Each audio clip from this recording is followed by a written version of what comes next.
सभी को praise the Lord और मेरी ओर से जय मसीह की। आज हम देखेंगे कि परमेश्वर कैसे एलिया से बातें किया करते थे, कैसे उन्हें परमेश्वर ने खिलाया अकाल के समय में कौवा के द्वारा, और कैसे उस विधवा औरत जो थी वो आखिरी जो सोची थी आज मैं और मेरा बच्चा मर जाएंगे, और परमेश्वर ने कैसे एलिया के द्वारा उनके लिए उपाय किया और परमेश्वर ने उन्हें उनका जीवन को बचाया। बोल के हम ये बातों को आज हम कुछ सुनेंगे वचनों के द्वारा, जिसमें हम जैसे स्टोरी सबको जानते हैं, ये रियलिटी है परमेश्वर का वचन में। पहला राजा 17 में अगर हम पढ़ेंगे तो सभी को पता है, जब एलिया वहां पे जब अकाल था बहुत ही ज्यादा, तो परमेश्वर ने एलिया को कहा था कि तू जा छिप जाना, जो यरदन पूर्व की ओर जो यरदन था वहां पे जाके छिपने के लिए बोलता है, और बोलता है कि मैंने तेरे लिए व्यवस्था की है, तुझे हर दिन कौवा जो है तुझे रोटी और मांस खिलाएंगे, और तू उस बहती नाला का पानी पिया करना, क्योंकि सब जगह अकाल पड़ा था। पर परमेश्वर ने उसके लिए व्यवस्था करके रखा था कि वो किस तरह वहां रहेगा, किस तरह खाएगा, किस तरह वो जिएगा, बोल के परमेश्वर ने उसको वचन उससे बातें किया था।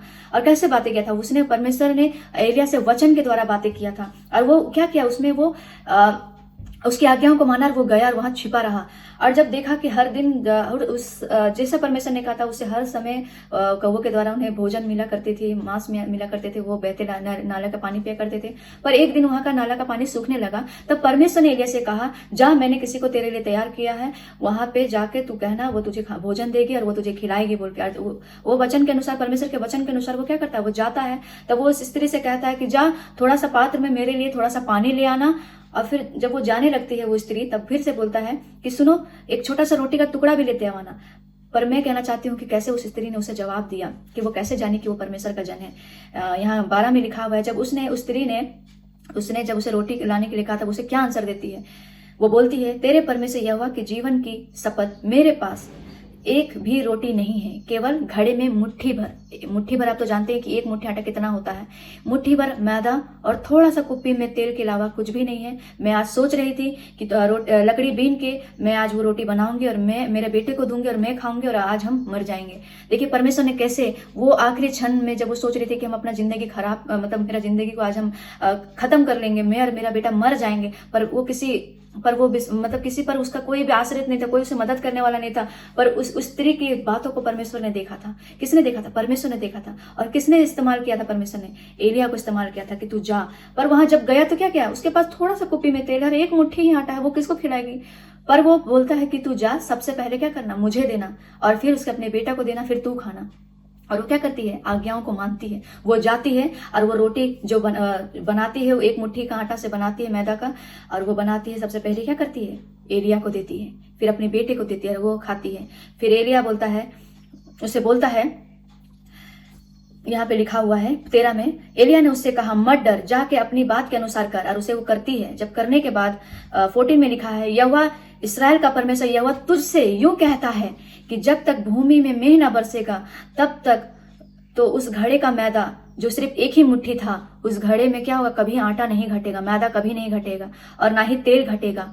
और तू और तेरा घराना क्या करेगा, उसी से खाएगा जब तक मेंह न बरसेगा, पानी नहीं आएगा तब तक। और वो क्या करता है, इस बातों के अनुसार जो वो बोलता है, यहाँ 16 में लिखा हुआ है, यहोवा के उस वचन के अनुसार जो उसने एलिया के द्वारा कहा था, ना तो उस घड़े में मैदा समाप्त हुआ और ना उस कुप्पी में तेल घटा। देखिए परमेश्वर ने कैसे बात किया, एलिया से वचन के द्वारा बात किया, एलिया को वचन के द्वारा खिलाया। एलिया से परमेश्वर क्या करता था, वचन के द्वारा बात करता था। और जब स्त्री का भी मदद करने के लिए परमेश्वर ने कैसे इससे बात किया, वचन के द्वारा। तो आज हमसे और आपसे भी परमेश्वर वचन से द्वारा बात करता है। मैं कहना चाहती हूँ, आज हमारी कितनी भी बुरी स्थिति क्यों ना हो, अब परमेश्वर जानता था वो विधवा औरत आज वो मरने वाली है, उसका बेटा को भी वो आज खत्म होने वाले हैं। पर परमेश्वर ने क्या किया, अपने एलिया को, दास जो था, उसका सेवक था, उसे भेजा परमेश्वर ने, जो नबी था उसे भेजा। और क्या किया, उस अकाल के समय में उसके भूख को भी परमेश्वर ने मिटाया। क्यों? क्योंकि वो एलिया जो था परमेश्वर का आज्ञा मानता था, उसके अधीनता में रहता था, उसके वचनों पर भरोसा करता था, इसीलिए परमेश्वर ने उसे भी खिलाया। और क्या किया, वो विधवा औरत की भी परमेश्वर ने शुद्धि ली। तो मैं कहना चाहती हूँ, आज हमारे इस संसार में जो कितनी भी ऐसी अवस्था है, जो कई लोग खत्म करना चाहते, अपने जीवन को नाश करना चाहते हैं, मैं कहना चाहती हूँ उस विधवा औरत पर ध्यान दे कि परमेश्वर ने कैसे उस विधवा औरत की सुधि ली। उसे भूखे के समय में जब वो चाह रही थी कि आज हम मर जाएंगे, थोड़ा सा रोटी बना के जो खा के हमारा आखिरी दिन है, पर परमेश्वर ने उसके ना ही तेल घटने दिया, ना ही आटा घटने दिया। तो मैं कहना चाहती हूँ वो परमेश्वर वचन से बात करता है। पहले भी जब यीशु मसीह नहीं आए थे तो वो क्या करते थे? अपने वचनों के द्वारा बात करते। तो मैं कहना चाहती हूँ हमारा परमेश्वर कौन है? एक जीवित परमेश्वर है जो वचनों के द्वारा हमसे बात करता है। ये वचन जो बाइबल में है, ये जीवित वचन क्या है? हमारा परमेश्वर है। वचन में जो कहता है वो होता है। और जैसे एलिया के द्वारा परमेश्वर ने वचन से बात किया, जैसे उसका आटा कभी नहीं घटा, उसका तेल कभी नहीं घटा, उसने उन्हें फिर से उन्हें बचाया। वो भूख से मरने का सोच रहे थे, पर परमेश्वर ने इस वचन के द्वारा परमेश्वर वो एलिया से बात किया करते थे। पर आज परमेश्वर जब हमारे जब बीच में है, वो मुर्दे में से जी उठे, तो मैं कहना चाहती हूँ उस वचन पर भरोसा करें, प्रभु यीशु मसीह पर भरोसा करें। जब उस विधवा औरत को परमेश्वर खिला सकता है तो हमें भी खिला सकता है। उस अकाल के समय में जब एलिया को परमेश्वर खिला सकता है तो आज हमें भी खिला सकता है। तो मैं कहना चाहती हूँ इस वचनों पे बने रहे, इस वचन को अपना जीवन का आधार बना ले, क्योंकि वचन हमसे बात करता है, परमेश्वर हमसे बात करता है। परमेश्वर ने क्या किया? मैं तुझे सहायक दूंगा। वो जो पवित्र आत्मा है, आप उन्हें मांगे ताकि परमेश्वर हमें संसार, पाप से भरा हुआ संसार में हमें जीने के लिए मदद करे। जैसे उस औरत को परमेश्वर ने मदद की अपने वचनों के द्वारा, एलिया को प्रभु ने वहां वचन के द्वारा भेजा। तो परमेश्वर आज और मुझसे और आपसे यही कहना चाहता है कि इस वचन में बने रहे। आप जो ये वचन में भरोसा करके चलेंगे तो कभी लज्जित नहीं होंगे, कभी भूखे नहीं होंगे, कभी प्यासे नहीं होंगे। आपको परमेश्वर खिलाएगा ना तो बेस्ट चीज खिलाएगा। आप जीवन में कोई भी परिस्थितियों में, मैं कहना चाहती हूँ, याद करें परमेश्वर ने कैसे वचनों के द्वारा एलिया से बातें की और उसे आज्ञा दी कि तू जा उस औरत को बोलना। पर वो जब उस वचन के अनुसार करता है, वो नहीं जानता था कि उस औरत के घर में भी कमी घटी है, पर परमेश्वर ने उस औरत के दुखों को देखा और उसके दुखों को दूर किया और उसके घर में कोई कमी घटी नहीं हुई। हमारा भरोसा बस इतना होना चाहिए, चाहे कोई भी सिचुएशन क्यों ना हो, हम परमेश्वर में अगर ईमानदार रहेंगे, सच्चे रहेंगे, तो परमेश्वर हमें चलाएगा, हमें खिलाएगा। हमारे पढ़ाई चाहे हमारे हर एक चीजों में, मैं कहना चाहती हूँ संसार के सदस्य ना बने, बल्कि परमेश्वर को भावता हुआ बलिदान चढ़ाए, परमेश्वर को अपने लिए, अपने जीवन में एक निष्कलंक, एक निर्दोष बना के उनके सामने प्रेजेंट करे अपने आप को। तो परमेश्वर आपको कभी भूखा नहीं रहने देगा, कभी आपको प्यासा नहीं रहने देगा, आपकी हर एक जरूरतों को परमेश्वर पूरा करेगा। आज भी हमारा परमेश्वर हमसे जीवित परमेश्वर जो हमसे बात करता है अपने वचनों के द्वारा, पवित्र आत्मा के द्वारा,